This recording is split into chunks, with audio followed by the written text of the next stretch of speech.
Right, good morning and welcome to the Vermont Legislature's House Committee on Environment and Energy. This morning, we're going to continue taking testimony on S5, and we have Neil Lunderville from Vermont Gas with us this morning. Welcome. Thank you. Good morning, everyone. Great to be with you. My name is Neil Lunderville. I'm the president and CEO of Vermont Gas Systems, VGS. In addition, well, before I was in this role, just a little bit about me. I served as the general manager of the Burlington Electric Department in Burlington, Vermont for 4 years. I've also served various roles for the state, including Secretary of Transportation and Secretary of Administration for Governor Jim Douglas, and Irene Recovery Officer for Governor Peter Shumlin. So today I'm here to talk about S5, the Affordable Heat Act, and I would like to start, if it's all right with folks, to just talk a little bit about VGS, Vermont Gas, and about what we do, what we do, how we're doing it, and the things we're doing to address climate change, and then talk about the bill specifically, and then leave plenty of time for questions. I understand. I'm sure I have 45 minutes.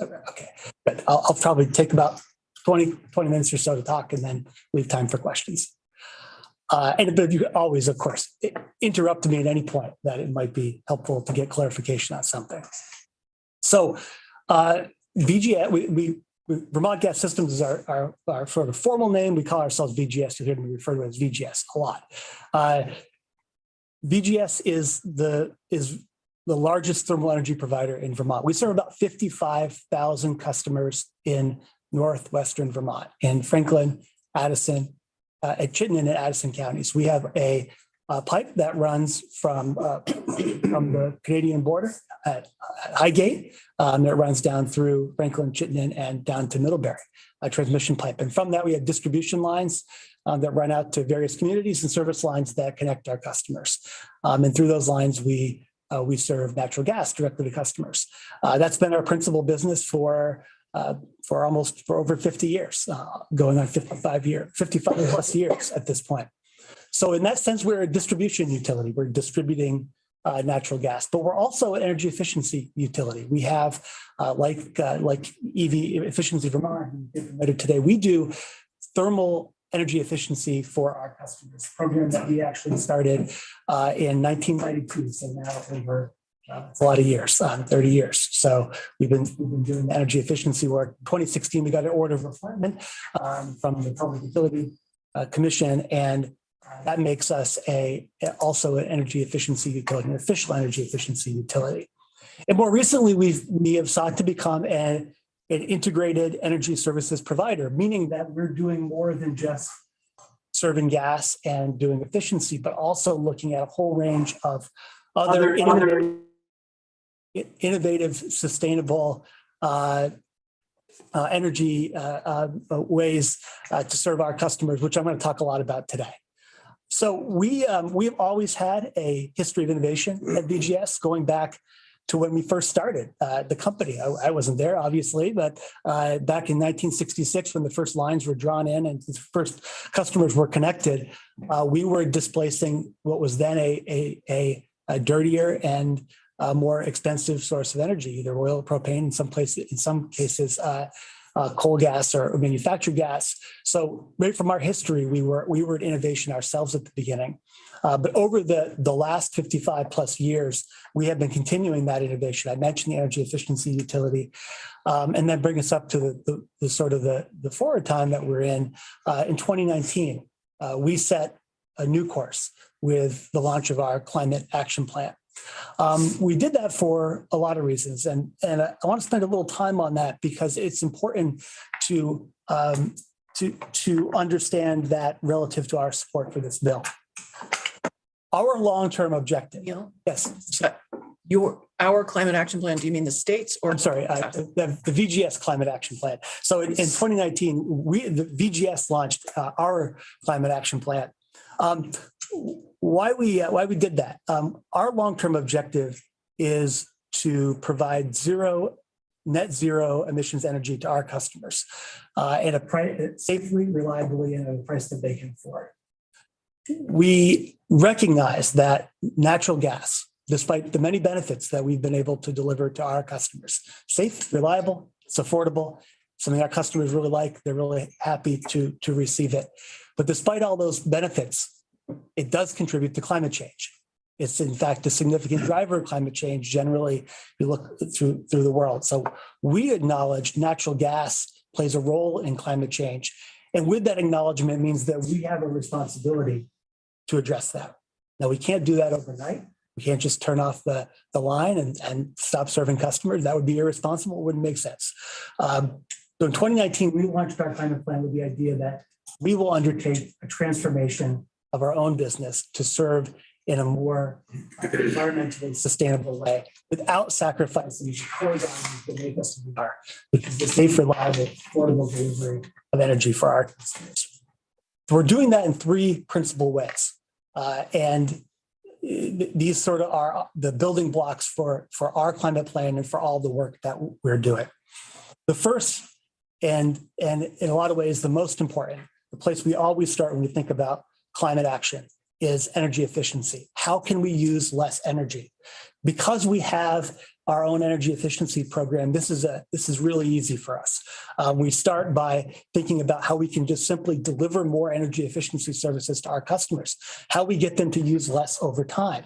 So if we think about our entire greenhouse gas emissions right today, and we look out 30 years, the first block of how we reduce that is we simply get our customers to use less energy.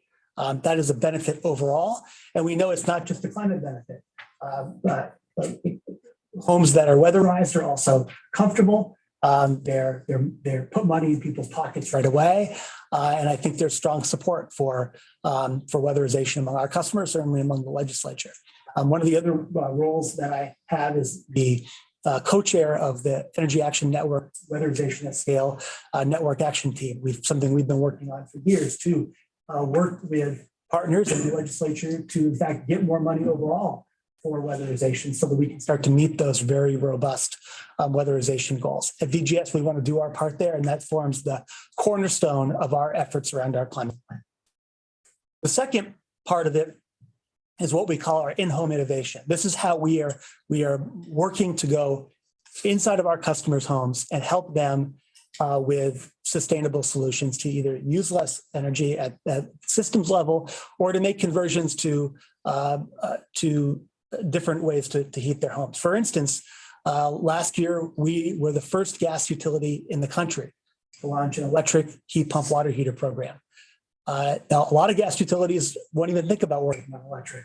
We disagree. Ultimately, it's what's best for our customers and how they're able to continue to warm their homes and businesses in a way that is safe, reliable and cost effective for them. And heat pump water heaters do just that.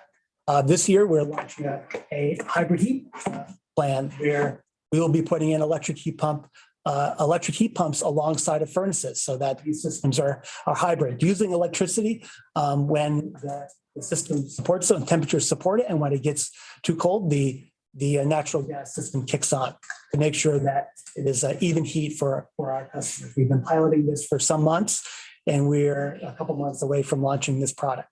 So when we're able to deliver this kind of in-home innovation, that's another way that we think about. First, we make the home efficient. Second, we deliver energy in a different way to them or allow them to get their heat in a different way. That's the second way that we drop our overall greenhouse gas emissions. The third piece is to displace fossil fuels with alternative supply. And this gets into a whole range of activities where we are simply using less fossil gas. And this includes renewable natural gas.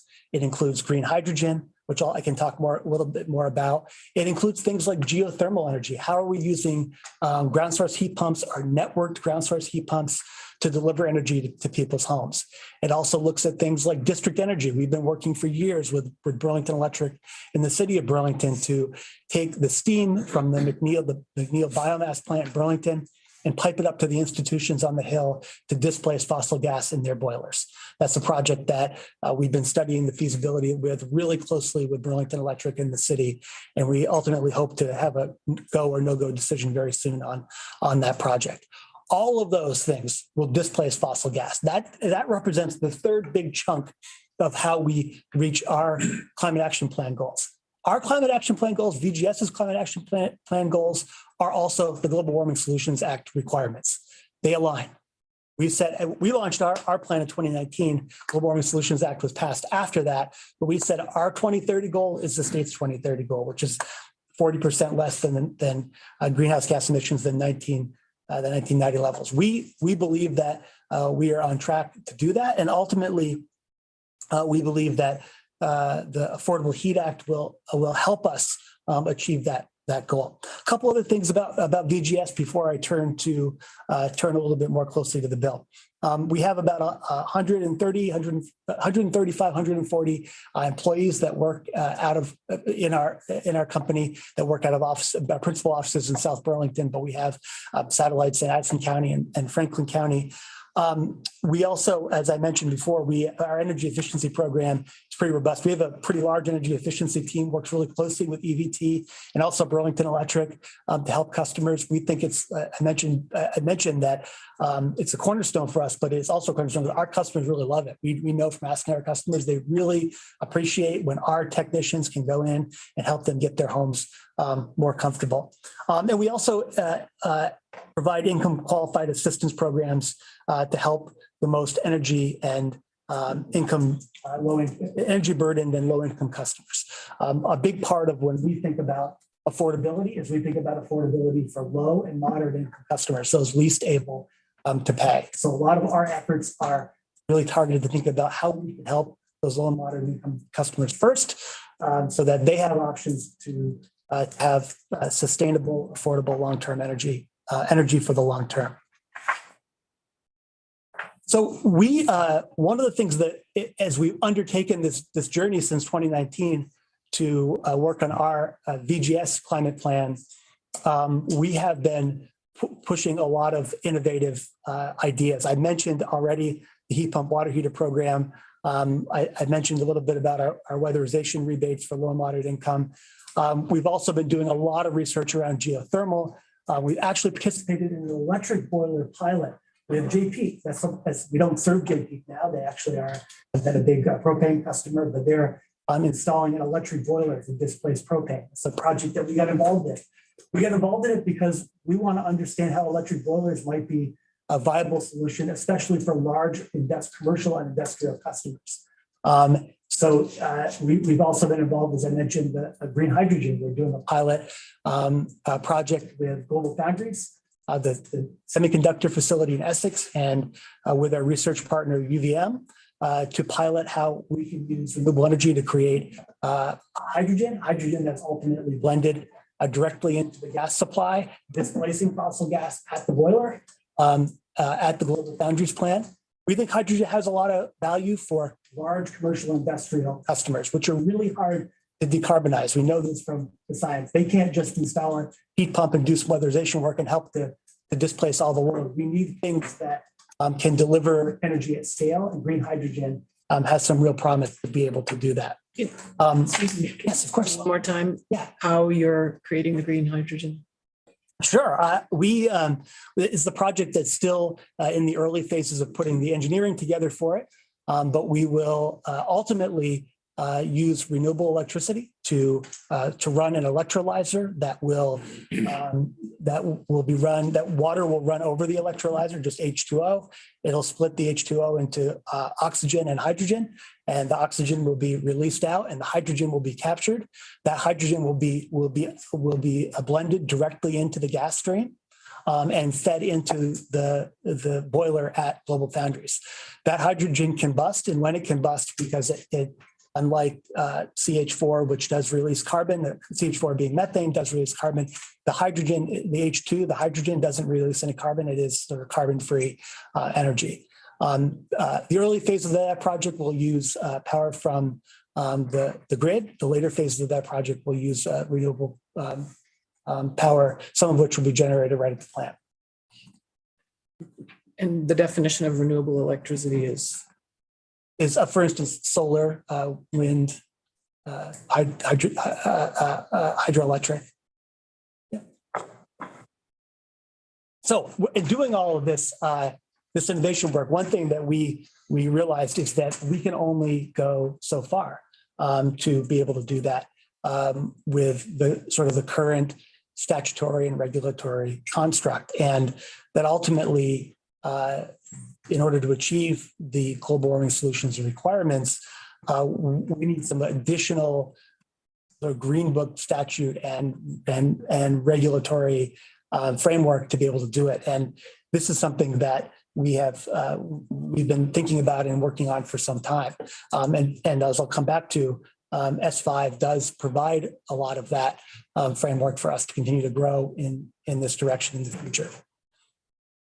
We have been involved with the development of a clean heat standard or the Affordable Heat Act for some time. We were early participants in the Energy Action Network's clean heat standard development process. It actually started back in 2020, something that I've personally been involved in quite a bit. And we've provided input, technical support for development of the white paper, the legislation at different points, and we've spent a lot of time reviewing the concepts that are ingrained into S5. This all leads me to say that we support S5, the Affordable Heat Act, as it is passed by the Senate. We supported it as it was introduced. We actually supported H715 that was passed last year as well. And as I'll talk about, S5, we believe makes improvements on that. It also adds some complexity, which I'll flag a note of caution as I talk about that. What we support S5, and because we believe that a balanced thermal sector performance standard will give us the clear guidance and framework that we need to achieve the state's requirements under the Global Warming Solutions Act. Importantly, we believe that a balanced market-based system where we have obligated parties that need to generate or acquire clean heat credits is one that will promote lowest cost, most cost-effective solutions toward meeting our climate challenges in the future. And this bill provides for that market-based approach by having a tradable system of clean heat credits and allowing obligated parties like ourselves to be able to generate and acquire those. We think this is a really important piece of the legislation. We want to make sure ultimately that we have the widest array of flexible options to address our greenhouse gas emissions reduction targets.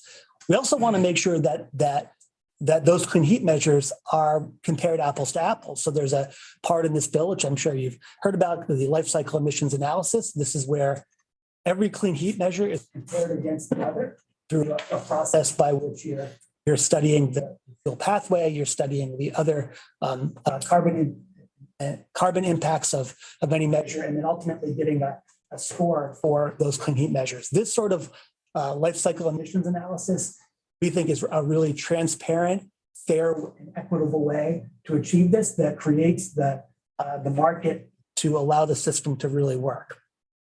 I'd also say that the S5 is an improvement over last year's bill because it strengthens how we support low and moderate income customers. There are new provisions that are in S5 that weren't in last year's bill that put more of the effort on making sure that low and moderate income customers are protected. Ultimately, we need to keep a really close eye on the people who can least afford to pay in this because and the energy markets, as we've seen, there's a lot of volatility in those. That's going to happen whether the S5 goes forward or not. That volatility persists. The only way that we can protect low and moderate income customers for the long term and help future-proof them against the ups and downs is to provide them in their homes flexibility and optionality to warm their homes. And this means a combination of systems. This means a weatherized home. It means a home that has a heat pump backed up by natural gas, propane, or oil. And it means that that they can, in all seasons, heat and cool their home in a way that's both safe, reliable, and affordable. I think another important part of S5, and one of the reasons we support it, is that it does not mandate any of these changes on customers. customers retain full choice of how they choose to heat their home in the future. We want customers to have that choice. We think that choice is important to make the system work. And we don't want to be in a position to tell customers how they should heat their home. We want to give them the options and the affordable options to be able to make good choices. And at VGS, we are that's the work that we're doing. I noted that S5 adds some complexity over last year's bill, and I wanted to flag that a little bit for the committee. As compared to last year's bill, this bill is somewhat more, it has a sort of a narrower set of clean heat measures that we can do. They're both changes to carbon intensity score process. There's additional specificity on the types and quantities of credits. All these things increase the complexity that we will have as an obligated party to be able to deliver that. I think that S5 as it came to the Senate does hold the balance well, but I would encourage the committee not to add additional complexity to that, because if we add complexity and inflexibility, it serves to make the bill harder to implement, and which ultimately will make it less affordable. So by having a really balanced approach there is ultimately what makes the bill really workable from our perspective. And when you pull all these parts together, you get a piece of legislation that we think creates this generational opportunity to make our energy, our thermal energy, more sustainable for the long term. One thing I want to address is the fact that this sort of transformation is not costless. There will be a cost to this. There will be a cost that will be ultimately borne by obligated parties and by our customers. But I also think that we are well positioned to manage these costs because we are fully regulated, we're an established company, and we have been working for years now to pull things in place to be able to move quickly to help our customers take advantage of this. Also flag that along with costs come benefits. Every time we need to, when we think about how we make this transformation, we need to be making investments, both as companies and as Vermonters, to put in place the things that will allow us to have less volatile energy sources. Over the last year, and largely due to the war in Ukraine, but also other forces at play, we've seen the commodity cost of gas go from a year and a half ago, it went up 3 times, 300%. The commodity cost was about $3 per MCF or MMBTU, which is the unit we operate in, and it went at one point over $10 for one of those. And it has come back down again. It's now down to around $2 in MMBTU. But that demonstrates the wild volatility that we have seen. Certainly the oil propane markets have seen similar volatility. One way we unhook from this volatility is we provide customers options and flexibility. That's a really important part of this. And thinking in the long term, that's the kind of flexibility and optionality that our customers need to be able to manage the changes in the market. The Affordable Heat Act and the Clean Heat Standard that it rides along with it does allow us to provide incentives for customers to make the switch toward these more robust systems in their homes. That's sort of the mechanism that allows us to make these transformations. And we think this is a pretty important piece of what we're going to do, and ultimately we can help our customers take advantage of. I think I'll just close by saying there's a lot of the work in this bill will be done by the Public Utility Commission and a technical advisory group. And I think that makes a lot of sense. There's a lot of technical pieces in this when it comes to outlining the types of credits, that the score for the credits that will be available, the life cycle analysis, a lot of the other pieces. We have great comfort in that. We have a long history of working with Public Utility Commission and technical advisory groups in other areas. We think this is a sort of a tried and true methodology that has served us well in Vermont overall, not just for VGS, but for other regulated entities such as the electric distribution utilities. This is a a good measure that makes sense in the bill. So with that, I'm really pleased to offer our thoughts on it, express our support for the bill, encourage you to continue the good work that was set forward by the Senate. I'm happy to answer questions today, and we're also happy to be a resource to the committee on this bill or any other bills that are relative to our areas here. So thank you. Thank you for your testimony. Representative Bongard. You described the things that you are doing already to really, I think that you're on your way, you're trying to get to 40% less by 2030 in any event. And then you said that, but the mechanisms that will be put in place by the bill will help you do that. And so on the one hand, I just want to understand it, because you would earn credits by doing what you're already doing, which would mean you wouldn't have to pay anything in. So how do you actually benefit by the system beyond what you're already doing? You're already kind of in the business of transformation, so you get those credits. And how does the new market actually benefit you towards what you're already doing? Yeah, so I'll be more clear on that point. Some of the things that we're doing are running up against a wall, because we can only go so far as a regulated utility with the current statutory construct that we have, particularly in areas. There's a lot of different areas, but we run up against that wall in some places. So there are things like geothermal that we might like to do more of, that there's not sort of the statutory backup to allow us to do right now.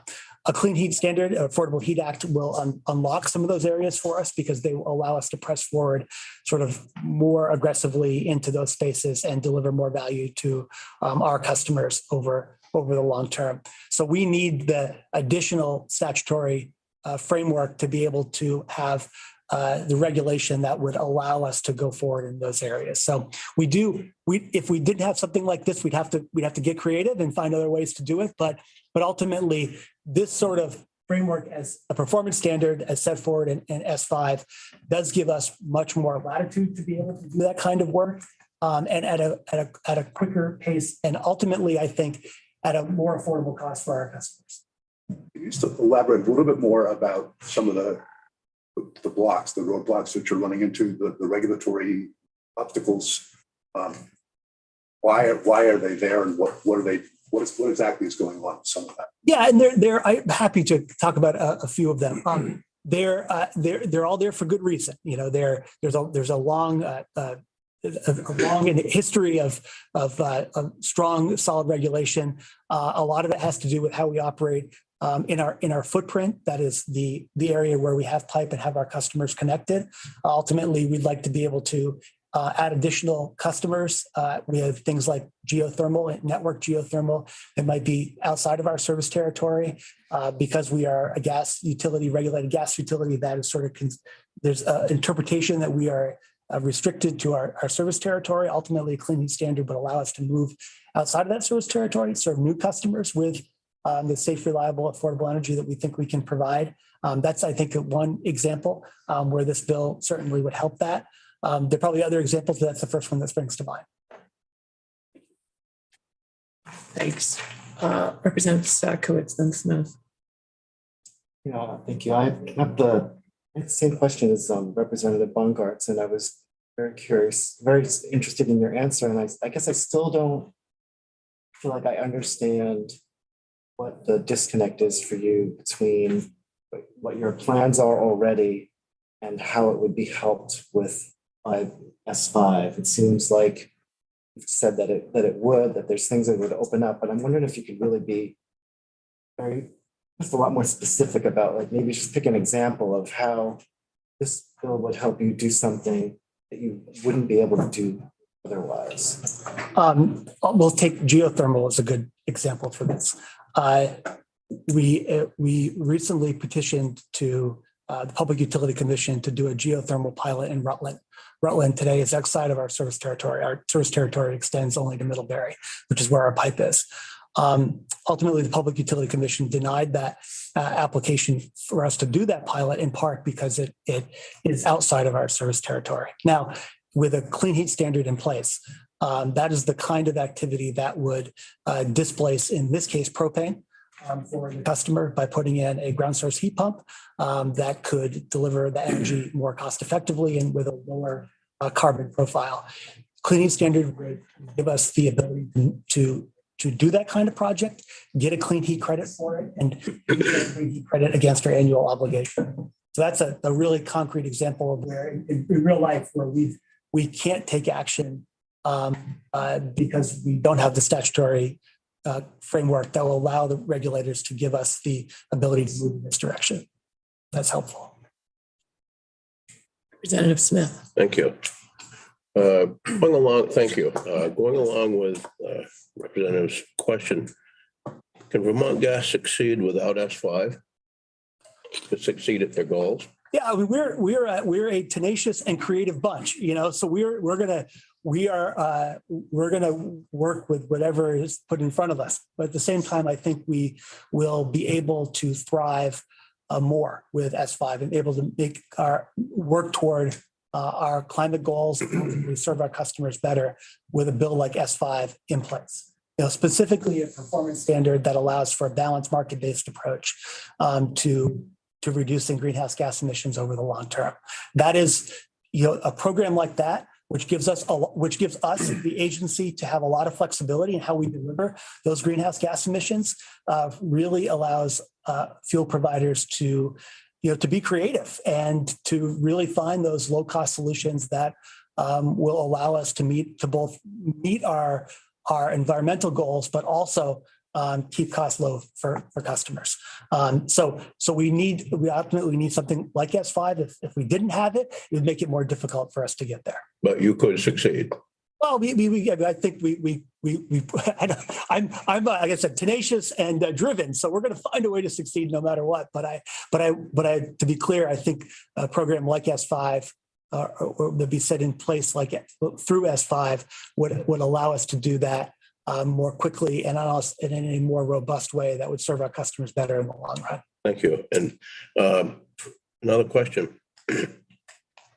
When you started your presentation, it led to my thought of, are you in competition with the Vermont fuel dealers? At the burner tip, we are. We have to compete at the burner tip with the fuel. We are a fuel. So I should start by saying we are a Vermont fuel dealer. We are a member of the Vermont Fuel Dealers Association. Oil dealer. Right, for oil and propane customers. So we compete with oil, propane, and electricity for service.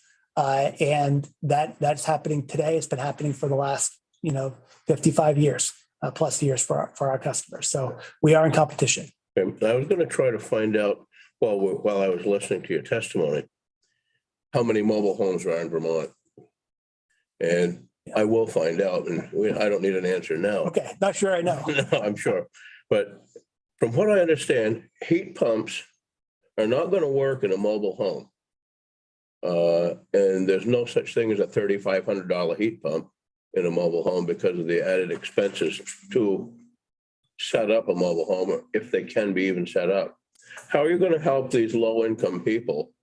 I mean, you're going to have incentives and a system in that, but is it going to be a 50% incentive to help these people or a 5% incentive? Because whatever you do decide for an incentive amount, it's still going to be a struggle for these people living that way that are making 40 grand a year. Yeah, I know well the struggles of low-income Vermonters. I mean, I have a true passion for weatherization, in part because I grew up in a home where when the wind would come off the lake in Colchester, it would lift the carpet off the floor. That's how weatherized it wasn't. I know that feeling. Yes, and I know it well too, and spent a lot of nights with my mom curled up next to the wood stove, trying to stay warm. So, a 5% incentive is not going to help customers like that. You need to bring those incentives almost if including 100% for low-income customers. We know this from years of doing weatherization work in this space. And ultimately, it's those customers that we need to target first, and we need to target most aggressively in order to future-proof them against any volatility that exists in the energy market. That is a passion for BGS. It's a passion of mine personally.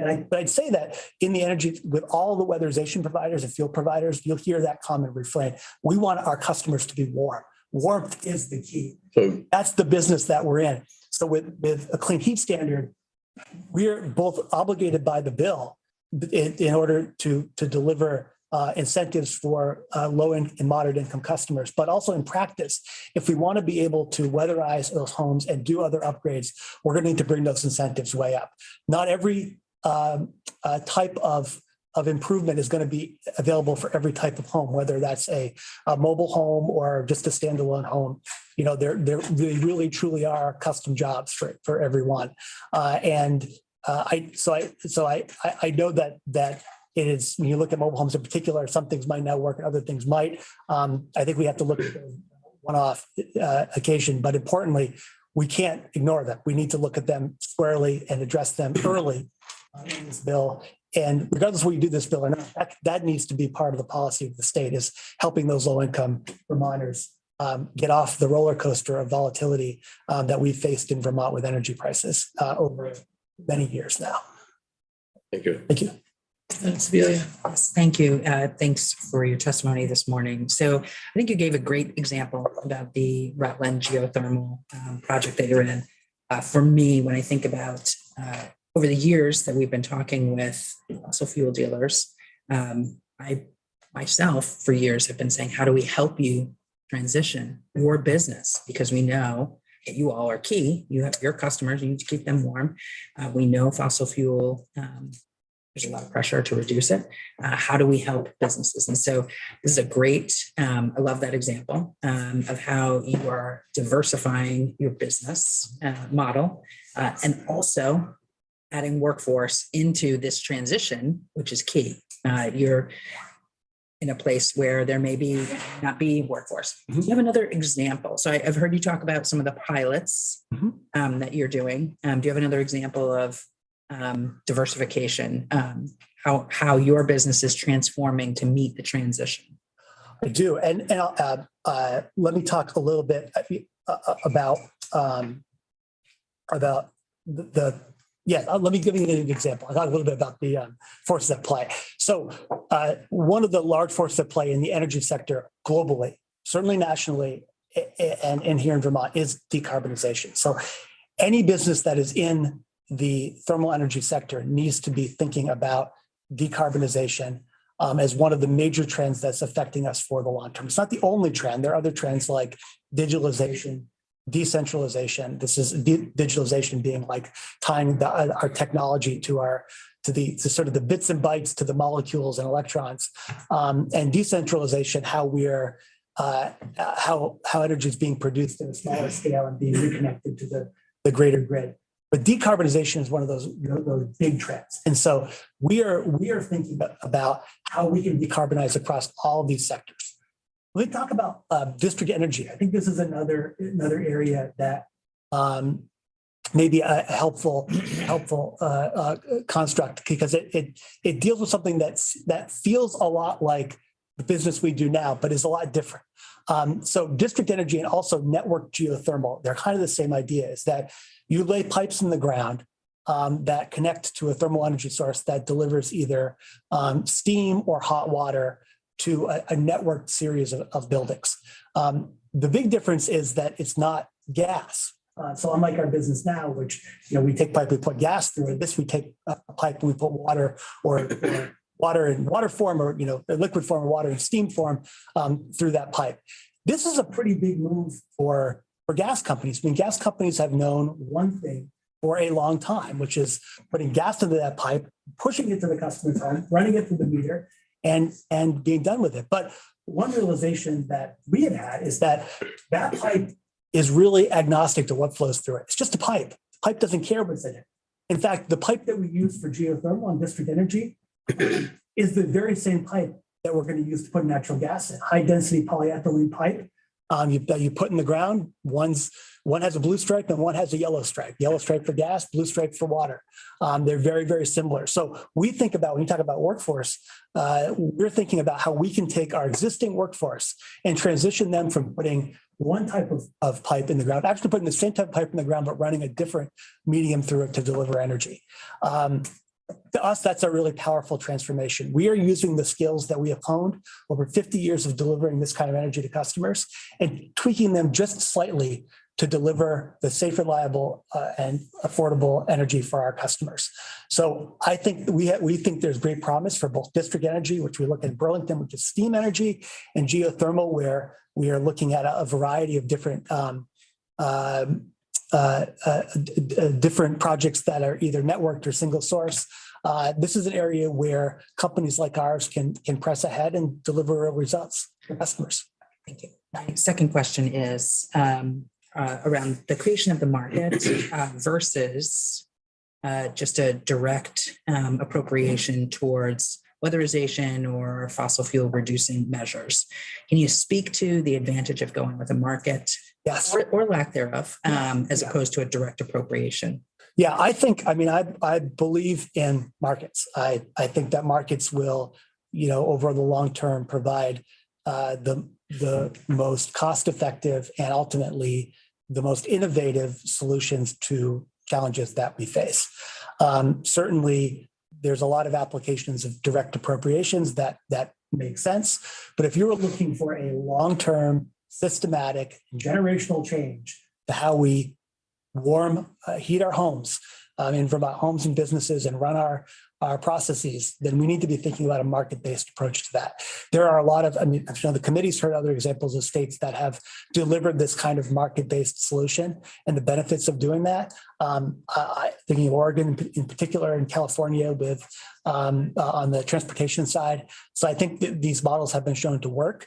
And we believe it can work in Vermont just as well. We haven't heard from Oregon. So what is the effect? What is the effect? I thought it's Corianne Wynn. Not yet. Not yet. Okay. So, I would let her speak to the specifics, but, they've implemented a performance standard there where there's a lot of similarities between the Oregon model and what you're proposing here in S5 that allow this market-based approach to work. And what they found is that it's working quite well. They're getting the greenhouse gas emissions reductions they desire for a pretty affordable price. She can speak to the specifics. I'm not as versed in them. I know, the general outlines of the plan, but I think it's an important model for us to look at. Okay, there's a lot of questions. I'm going to indulge the chairs for just a second. You talked about the need for balance in the bill. Balance is necessary. I think I heard you say the current version that we have before us is still balanced. It is. But that it narrows the measures. Can you help us understand what the measures narrowed means? Yeah, I can. It's really my point was compared to last Tuesday, which we did support. And this year, there are a number of parts in the bill that make it just a little more challenging for the types of things that we would be allowed to do. For instance, there's a declining carbon intensity score in the bill that will require only certain fuels with carbon intensity to be eligible for clean heat. That's a narrowing of this. It's a narrowing that we support, but it is a narrowing of the types of measures that would be allowable here. There's more specificity around fuel pathways that have been included in the bill. Ultimately, I think that there's some good precedent for those types of fuel pathway analysis, so we support it, but it does sort of narrow in and add specificity to that process, which will ultimately make it a little bit more complex to deliver on, but it is a narrowing. There's more specificity around how we can deliver measures for low and moderate income customers. S5 as compared to H715 added that half of the measures for low and moderate income customers have to come from installed measures versus fuel supply measures. This again is a narrowing of what would be available in the bill. When you add any one of those, seems like that may be fine. When you add them all together, it just provides fewer options for obligated parties to be able to deliver. We think it still sort of holds the line on balance, but I would encourage the committee not to go further than what's been put in the bill already. Thank you. Workforce issues have come up Yeah. a lot in our conversations. How are you addressing those? And Yeah,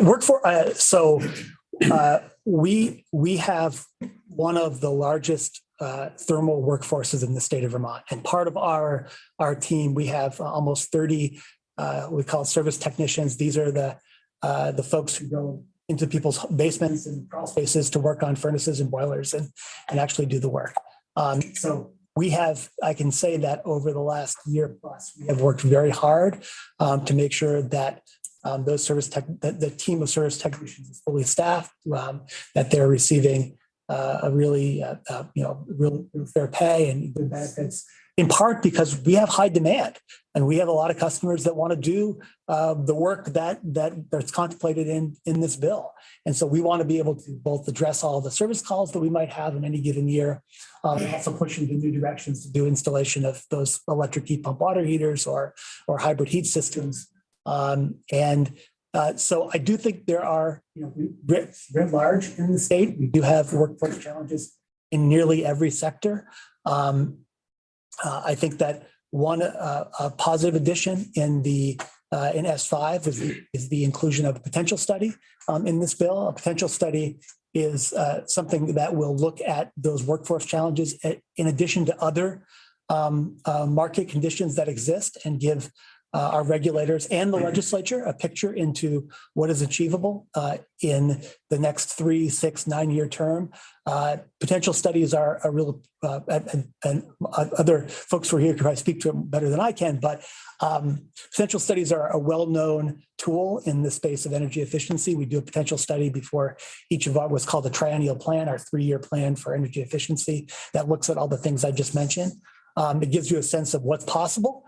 And the potential study that was added in S5 will also look at the workforce challenges that might exist out there, so that we can cut the suit to fit ourselves here around this. And I think that's all right. I know there's a lot of other people with questions, so I want to just remind folks we're bumping up against an hour. We need to take a break before the next speaker.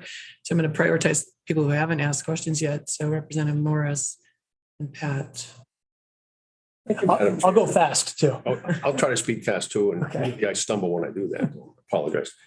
Thanks, Neil, for coming in with the testimony. It's good to hear about the company and the initiatives that you're undertaking. But I want to drill down a little bit, and this might be theoretical, it might not be.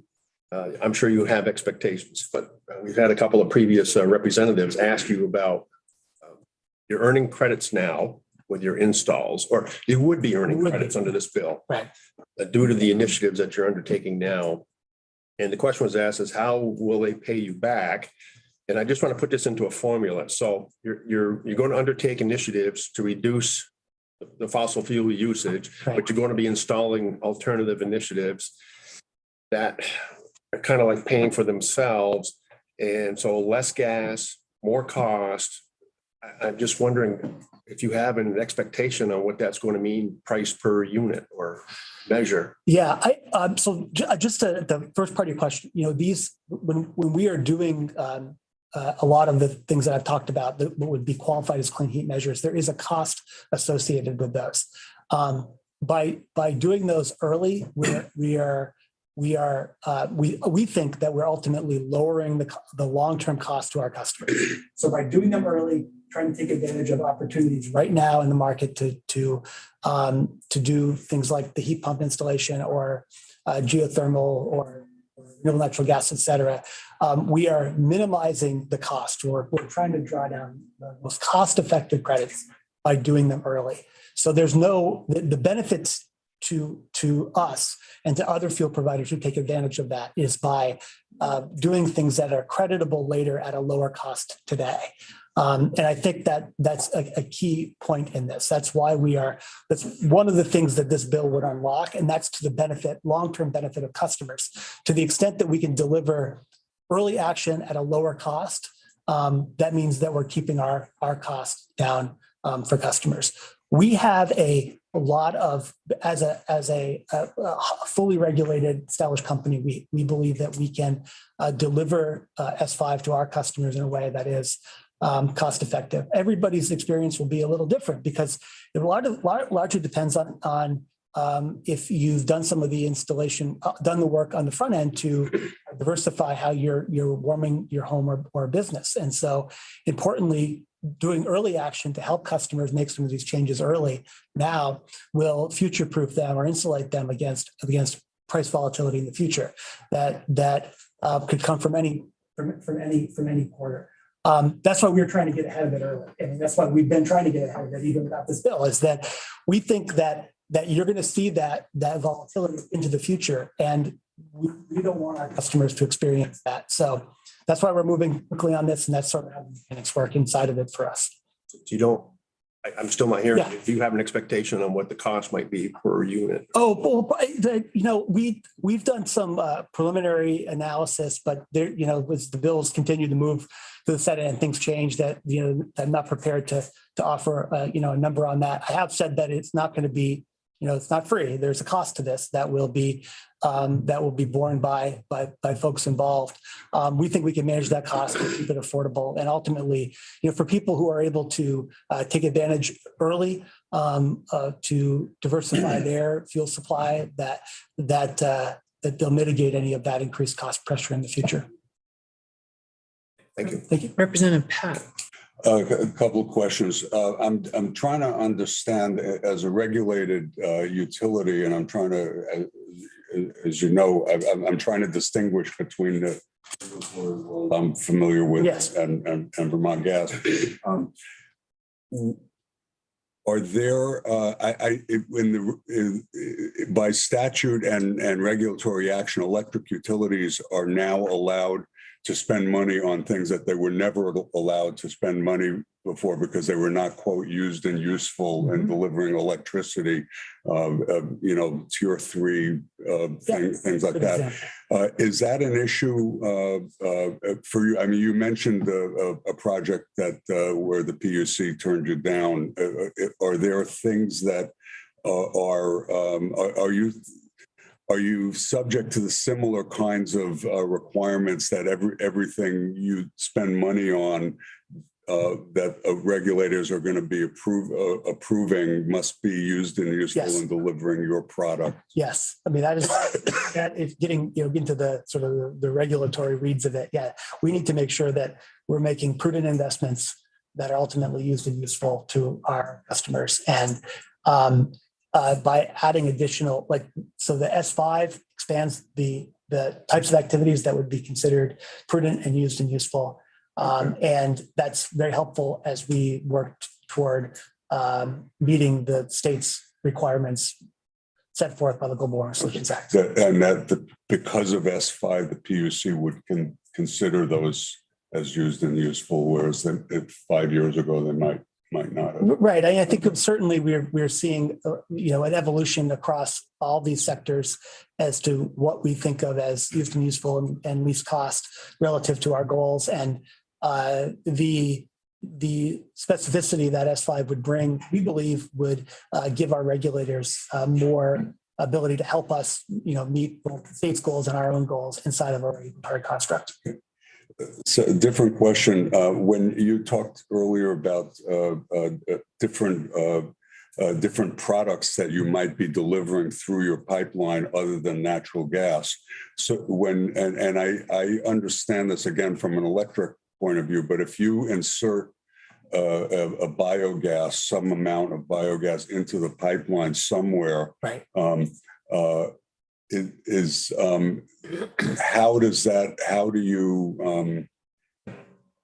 How do you credit that in terms of what the impact is in Vermont to Vermont customers? Yeah. So a couple points there.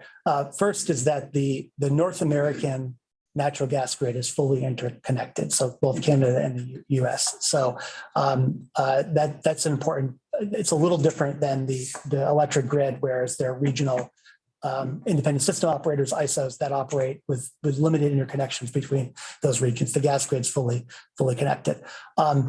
when we think about in putting in alternative supply like renewable natural gas, biogas, or hydrogen, or in the future things like synthesis gas and other things, is ultimately all combustible at the burner tip. That is an important piece of what we do. Anywhere that we are injecting alternative supply, it means that we are ultimately using less fossil gas. And that is to the benefit of the climate and to the benefit of our emissions reductions goals or requirements that we have by the state. Certainly, we've been prioritizing projects in Vermont around some of those, but we're also looking at some projects out of state where that gas is injected and displacing our fossil fuel use, fossil gas use. Okay. The reason I'm asking is because in some ways this is parallel to what an electric company may have a contract with a generating plant that's outside of Vermont. That's right. That's renewable. Yep. Those electrons are not delivered to the outlet in Right. your home or my home, but they get credit for having. Okay. Yeah, exactly. And I will say, part of your question too, that we took a lot of inspiration from what electric utilities have done over the last 20 years and looking at a portfolio approach to diversifying our supply. And if you look at our portfolio, 6 years ago, it was 100% one thing, which is fossil gas. Now it's 97% fossil gas, but an important, small but important component of it is renewable natural gas. We think over time we can grow the amount of other sources inside of that, so that as a portfolio, we're bringing the overall carbon emissions down. Ultimately, also important in there is we're going to, because of our energy efficiency efforts, because of our in-home innovation, we're going to need less gas. And we see the amount of gas overall going down, so that we take what's left at the end of that and diversify it. We're taken together. That's how we achieve our goals and requirements here. Thank you.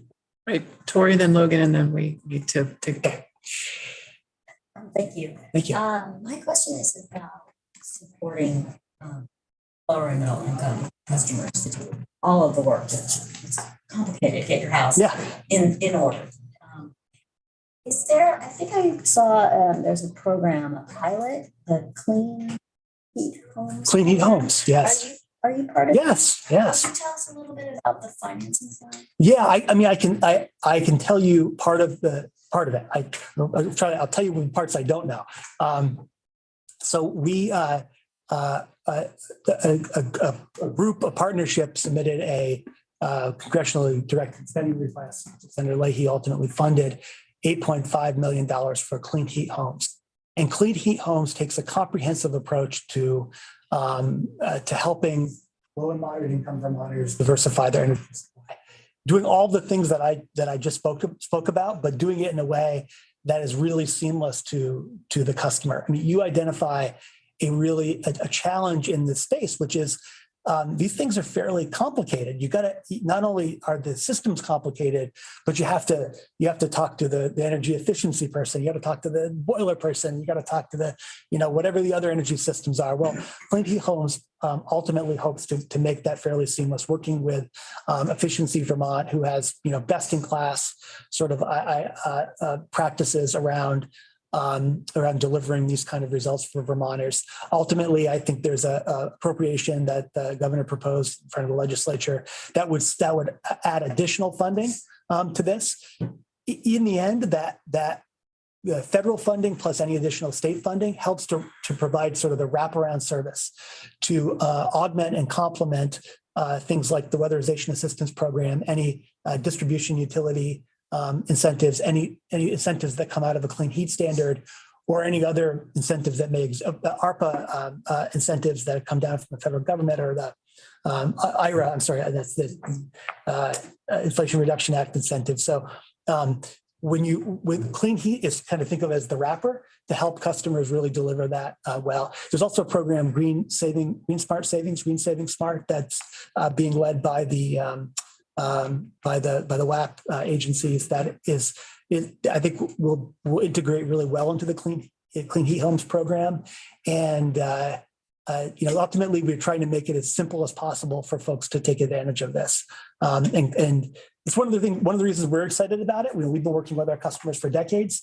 They trust us. They know that we're inside their basements fixing stuff. A lot of times customers say, wait, we left the key under the mat. Just let yourself in and fix it and let us know when it's done. That kind of level of trust means that we can also help them deliver not just when they have an emergency, but deliver the more complex work later down the line. Representative Logan. I'm actually just curious about a tiny thing, really, the potential for biogas. How large a market or how much biogas do you think you can use, and how large of a local market? Yeah, we have studied this question, and we think about biogas. We're thinking specifically about renewable natural gas in Vermont, derived from principally from farms, could be from wastewater, potentially landfill. Farms are the best for that, and actually get the most stacked benefits, starting with the farm. I mean, that's the big benefit comes from helping the farm with their financial economics, also the environment with runoff, but then there's a climate or energy benefit. We've recently completed a study on this and have found that there's about 1.5 BCF, which is our unit of potential statewide renewable natural gas, which is a really solid amount for us. That's the potential, so we'd be able to deliver less than that. A lot of that is near to our pipeline, which is pretty helpful in this case. There are certainly other projects that are around Vermont and connected to the line that we'd be looking at as well. But in Vermont, that's 1.5 BCF. Which is billion cubic feet. Billion cubic feet. Yes. Yeah. Great. Right. Thank you for your testimony. My pleasure. And if you have, and thank you for the time. If you have any other questions or can be helpful on anything else, please let us know. Right. Great. Thanks. All right, members, we're going to take a break until 10 past.